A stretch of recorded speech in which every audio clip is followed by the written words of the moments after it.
মোরগ পোলাও স্টাইলে যে বিরিয়ানিটা বানানো হয় সেটাকে কি বলে, মুরগি পোলাও? I don't know.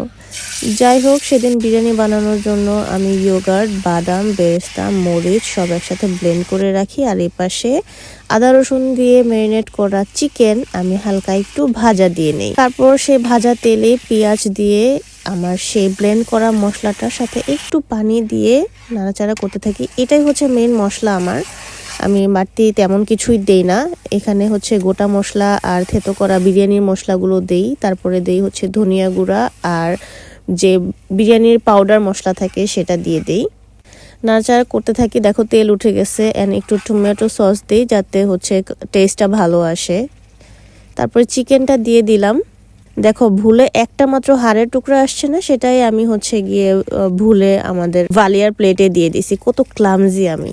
যাই হোক, আলু দিয়ে একটু গরম পানি দিয়ে আমি চিকেনটা সুন্দর করে রান্না করতে থাকি। তারপরে মনে পড়ে আমার তো বে লিফ গাছ আছে, এখান থেকে ছিঁড়ে এনে আমি সুন্দর করে পাতাগুলি দিয়ে দিই। দেখো কি শান্তি। এবং লাস্টের দিকে আমি দিয়ে দিই ভাজা জিরের গুঁড়ো। এইটা হচ্ছে ফ্লেভারটা খুবই ভালো করে দেয়, মানে জিরাটা লাস্টে দিলে ভালো হয়। পোলাও করে ফেলছি। অ্যান্ড পোলাওয়ের সাথে সাথে আমি অনেকগুলি ভেজিটেবলস করছি। কালারফুল ভেজিটেবলস আমার খুব ভালো লাগে। একসাথে অনেকগুলি ভেজিটেবলস কেটে একটু সটে করে নিয়েছি। এই দেখো আমার ভেজিটেবলস। আর এই পাশে হচ্ছে মানে বিরিয়ানিকে সাজানোর যে ব্যাপারটা, নিচে একটা লেয়ার দিয়ে তারপরে চিকেন দিয়ে। আজকে অনেক কিছু নাই বাসায়, গুঁড়া দুধ নাই, তারপরে হচ্ছে গিয়ে বাদাম টাদাম নাই। যাই হোক, এভাবে আমি সাজিয়ে দিয়ে উপরে একটু কিশমিশ দিয়ে দেই অ্যান্ড বেরেস্তা দিয়ে দেই।